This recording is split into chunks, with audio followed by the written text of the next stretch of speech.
You want to figure out if grad school is the right choice for you, but you don't have enough information to make that decision. Or maybe you do want to go to grad school, but you don't have enough information about the application process. Well, this video is for you.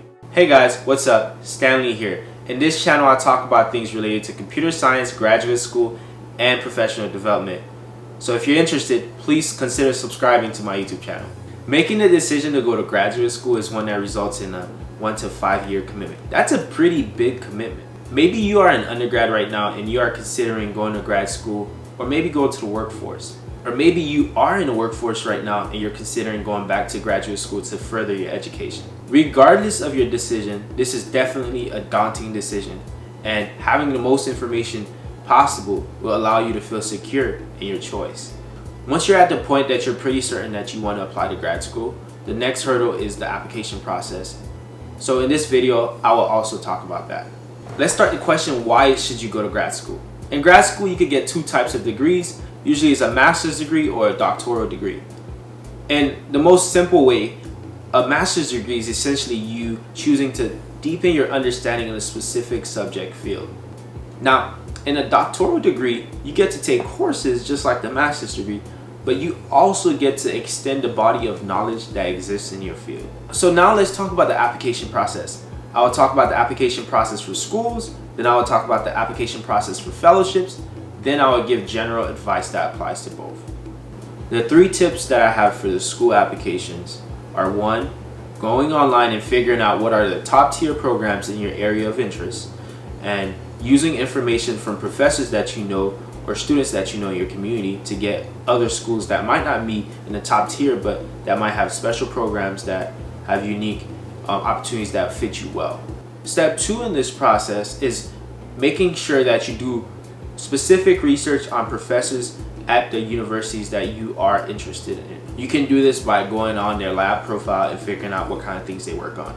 The 3rd step for the school application process is actually reaching out to these professors and students at these schools. I think it's very, very important that you connect with the professors before applying. This, I think, gives you an increased chance of getting in because you can establish a real relationship with people at the school.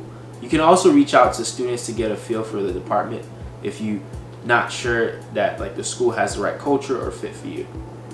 I recommend having 10 to 20 schools, where I would recommend personally having 1/3 of them being in a top program and the second third being schools that you really want to go to and you think you have a great chance of getting into, and then the 3rd group I think could be whatever you want. Personally, I applied to roughly 12 schools when I was applying to grad school, and I think roughly 7 was in the top 10, and the 4 others were schools that I had unique relationships with and opportunities. You choose your list. So if you'd like any help, you feel free to comment below and ask some questions. Now on to the fellowship application process. The first step is finding all the fellowships that you want to apply to and you qualify for.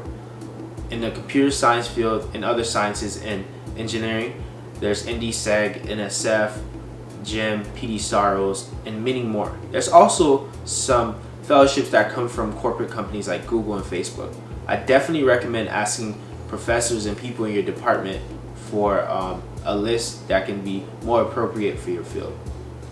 The second step is making sure you reach out to past awardees of these fellowships that you're interested in. I think that greatly improves your application because you're able to make sure that you have the right information for each specific fellowship.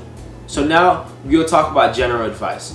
1, I recommend that you start your applications early, read all the documentation for these applications for fellowships and grad school. 2, I recommend that you figure out which ones need official transcripts because that will cost you, and it's important to know ahead of time and make the financial space for that. 3, you have to make sure you have strong recommendation letters, so make sure you reach out to at least 4 people because most applications need at least 3, but at most sometimes 4. And sometimes they allow you to add more recommenders than the minimum. And lastly, make sure you submit your application on time. The one thing you don't want to happen is you miss an opportunity. That's all, guys. Please go ahead and click the like button below and also subscribe to my channel for more information.